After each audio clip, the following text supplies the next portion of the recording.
بسم اللہ الرحمن الرحیم۔ السلام علیکم۔ قرآن مجید اپنی موجودہ شکل میں کب اور کیسے تیار ہوا؟ قرآن حکیم حضرت صلی اللہ علیہ وآلہ وصحبہ وسلم پر ایک دم نازل نہیں ہوا بلکہ تھوڑا تھوڑا تقریباً 23 برس تک نازل ہوتا رہا۔ قرآن حکیم کی نزول کی ابتدا آپ کے عمر مبارک کے 41ویں سال کے رمضان المبارک میں ہوئی اور اس کی تکمیل آپ صلی اللہ علیہ وآلہ وصحبہ وسلم کی عمر کے 63ویں سال کے ذوالحجہ میں ہوئی۔ قرآن مجید وحی الہی ہے۔ وحی کا معنی چھپا کر اور جلدی سے اطلاع دینا۔ اس سے مراد وہ خاص غیبی طریقہ ہے جس سے اللہ تعالیٰ کسی نبی تک اپنا پیغام پہنچاتا ہے۔ وحی کی مختلف صورتیں ہیں، مثلاً سچے خواب، فرشتہ اپنی اصلی یا انسانی شکل میں ظاہر ہو کر اپنا پیغام پہنچائے، غیب سے آواز آئے اور کوئی بات کرنے والا دکھائی نہ دے، ایک خاص کیفیت طاری ہو اور اس کے بعد غیب سے کلام سنائی دے۔ قرآن حکیم اسی آخری طریقے پر نازل ہوا۔ نزول وحی سے پہلے نبی کریم صلی اللہ علیہ وآلہ وصحبہ وسلم ایک گھنٹی کی آواز سنتے، پھر آپ صلی اللہ علیہ وآلہ وصحبہ وسلم پر ایک کیفیت طاری ہو جاتی جس میں آپ کے چہرے کا رنگ سرخ ہو جاتا، سانس تیزی سے آنے لگتا اور سخت سردی کے موسم میں بھی پیشانی مبارک پسینے سے شرابور ہو جاتی۔ اس حالت میں آپ کو کلام الہی سنائی دیتا اور وحی کی کیفیت ختم ہونے کے بعد آپ کو اس طرح سنا ہوا پورا کلام یاد ہوتا تھا۔ نزول وحی کے لیے کوئی وقت، جگہ یا مقدار مقرر نہیں تھی۔ گھر، دن اور رات میں جب اور جہاں حکم الہی ہوتا، فرشتہ آپ صلی اللہ علیہ وآلہ وصحبہ وسلم کو کلام الہی پہنچا دیتا تھا، جو کبھی ایک آدھ آیت، کبھی پوری سورت اور کبھی کبھی کئی سورتوں کی کئی آیات ہوتیں۔ قرآن پاک کے نزول کی ترتیب اس کی موجودہ ترتیب سے مختلف تھی۔ موجودہ ترتیب میں قرآن حکیم الحمد سے شروع ہو کر والناس پر ختم ہوتا ہے، جبکہ نزول کی ترتیب میں سورۃ العلق کی پہلی 5 آیتیں سب سے پہلے نازل ہوئیں۔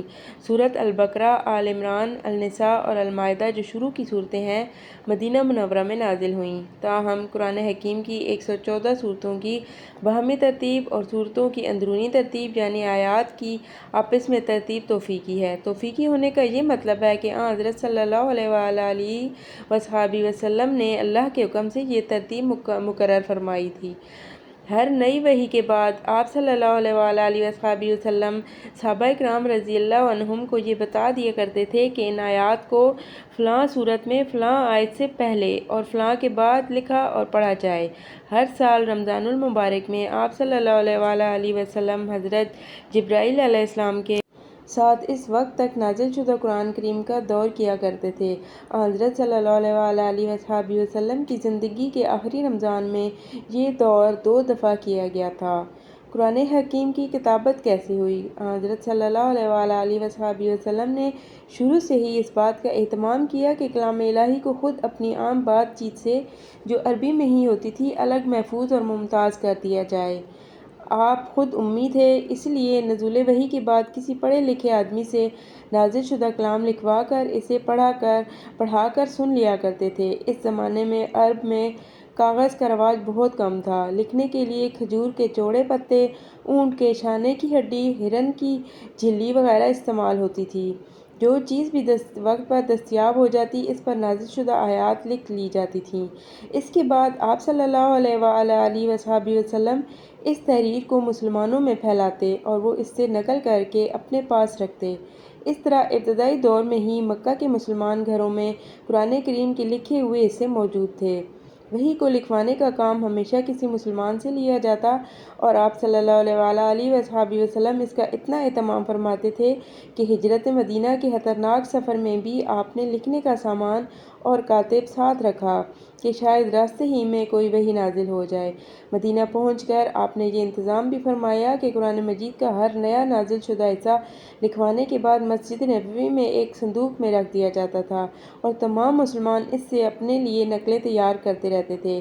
اس طرح آپ صلی اللہ علیہ وآلہ وصحبہ وسلم کے وصال سن 11 ہجری تک قرآن پاک کا کوئی حصہ ایسا نہیں تھا جو تحریری صورت میں متعدد مسلمان گھروں میں موجود نہ ہو۔ البتہ یہ مسلسل اور یکجا مرتب کتاب کی شکل میں نہ تھا بلکہ بکھرے ہوئے اوراق کی مانند تھا۔ کسی کتاب کی حفاظت کا ایک طریقہ یہ ہے کہ اسے اہتمام سے لکھوایا جائے اور دوسرا یہ کہ اسے زبانی یاد کیا جائے۔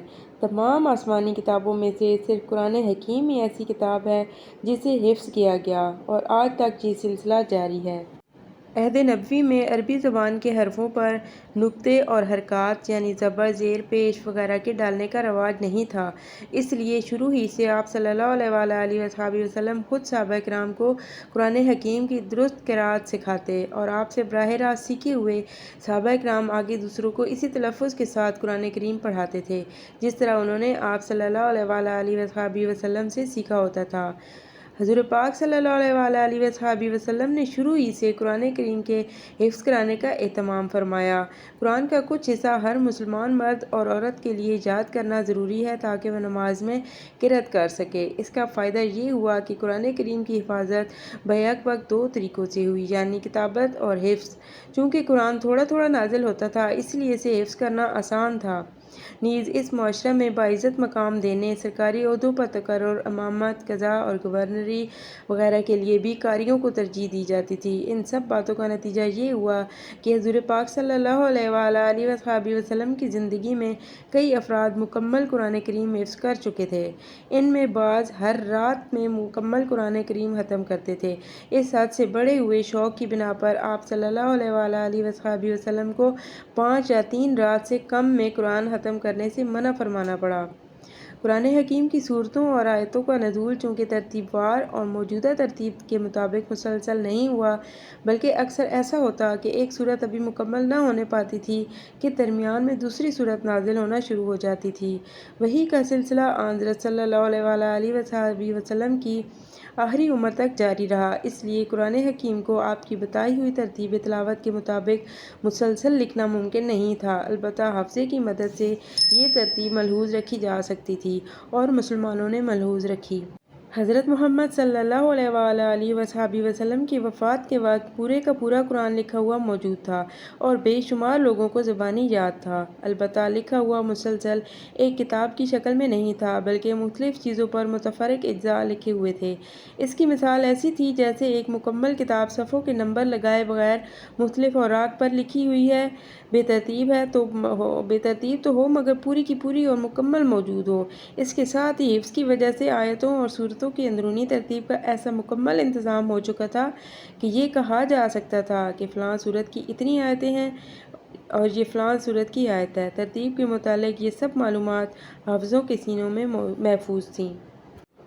پیارے دوستو، آج کی ویڈیو میں ہم نے ڈسکس کیا کہ قرآن حکیم کی جمع و تدوین کیسے ہوئی، وحی الہی کو دیکھا، قرآن حکیم کی ترتیب کیسی ہے، قرآن حکیم کی کتابت کیسی ہوئی، حفظ قرآن۔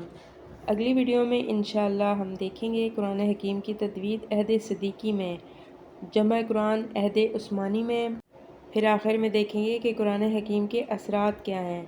تو اگلی ویڈیو دیکھنے کے لیے چینل کو سبسکرائب کریں، ویڈیو کو لائک کریں، شیئر کریں۔ اللہ حافظ۔